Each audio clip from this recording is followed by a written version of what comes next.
Assalamualaikum warahmatullahi wabarakatuh. Halo sahabat belajar di rumah, bagaimana kabar kalian hari ini? Semoga kita semua selalu dalam keadaan sehat ya, dan dilancarkan segala aktivitasnya. Nah, hari ini kita akan belajar IPA tentang materi perkembangbiakan tumbuhan.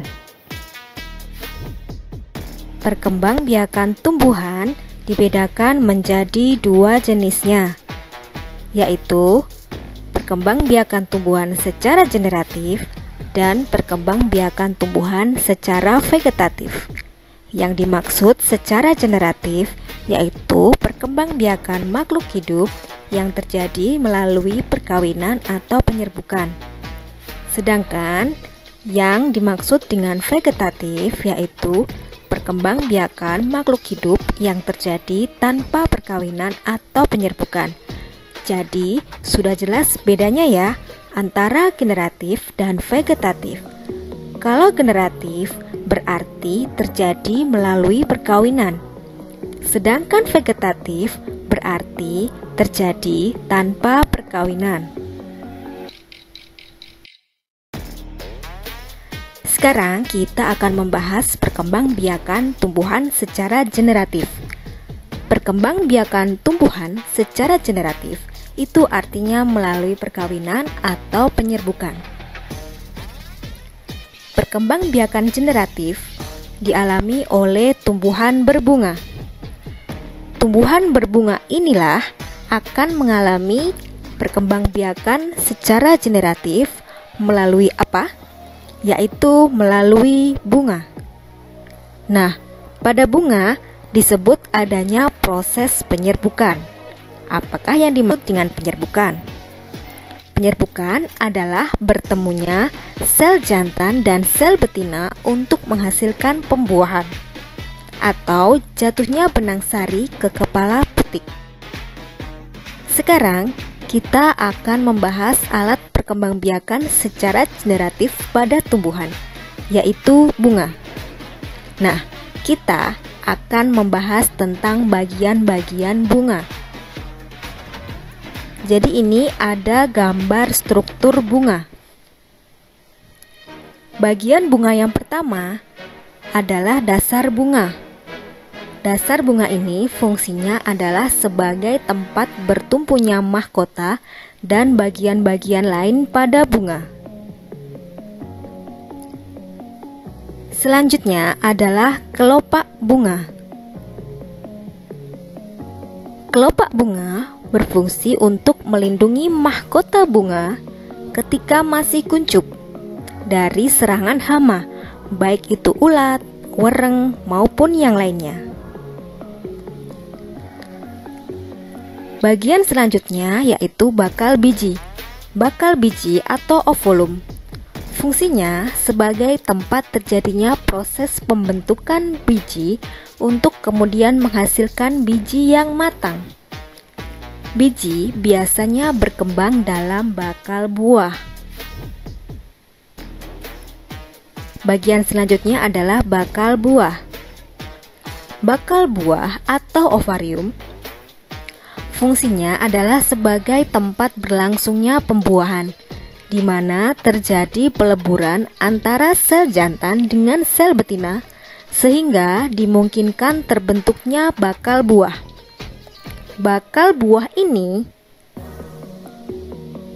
selanjutnya akan berkembang menjadi buah. Selanjutnya adalah mahkota. Yang berwarna inilah yang dinamakan dengan mahkota. Mahkota berfungsi sebagai perhiasan bunga dan pemikat bagi serangga agar hinggap dan membantu dalam proses penyerbukan. Karena berfungsi sebagai perhiasan dan pemikat, maka bentuk dan warna mahkota sangat beragam dan menarik. Bagian selanjutnya yaitu adalah kepala sari. Ini yang disebut dengan kepala sari.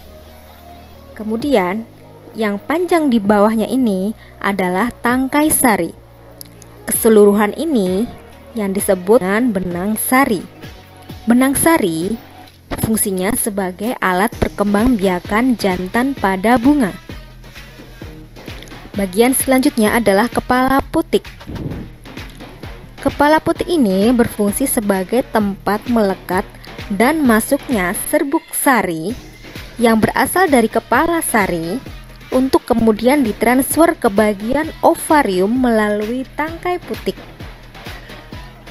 Sedangkan tangkai putik ini berfungsi sebagai penyangga kepala putik agar tetap pada posisi yang sudah menerima serbuk sari. Putik ini merupakan alat perkembangbiakan betina pada bunga.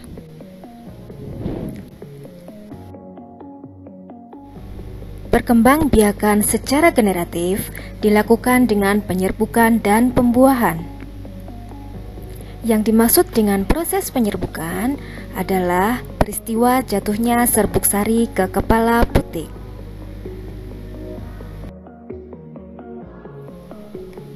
Setelah terjadi penyerbukan, bulu serbuk sari menuju ruang bakal biji. Di ruang bakal biji terjadi pembuahan, yaitu peleburan serbuk sari dengan kepala putik. Hasil pembuahan dinamakan zigot. Zigot menjadi biji dan bakal buah. Bakal buah akan menjadi daging dan buah. Contoh tumbuhan yang berkembang biak dengan generatif: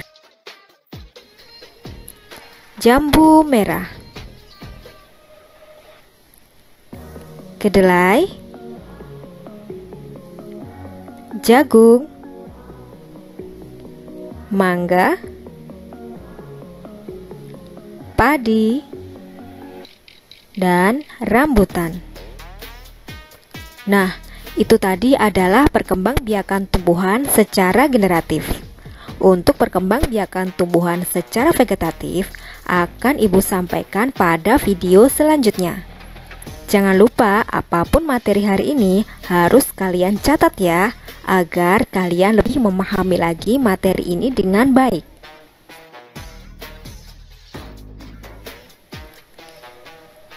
Jangan lupa untuk mengerjakan tugas mandiri yang Ibu berikan ya.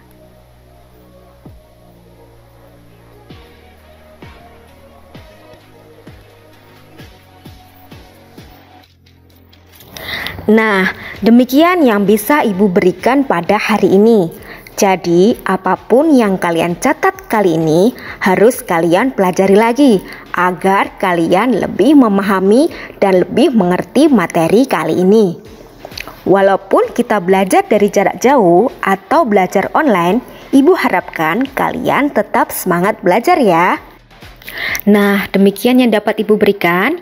Ibu ucapkan terima kasih dan sampai jumpa.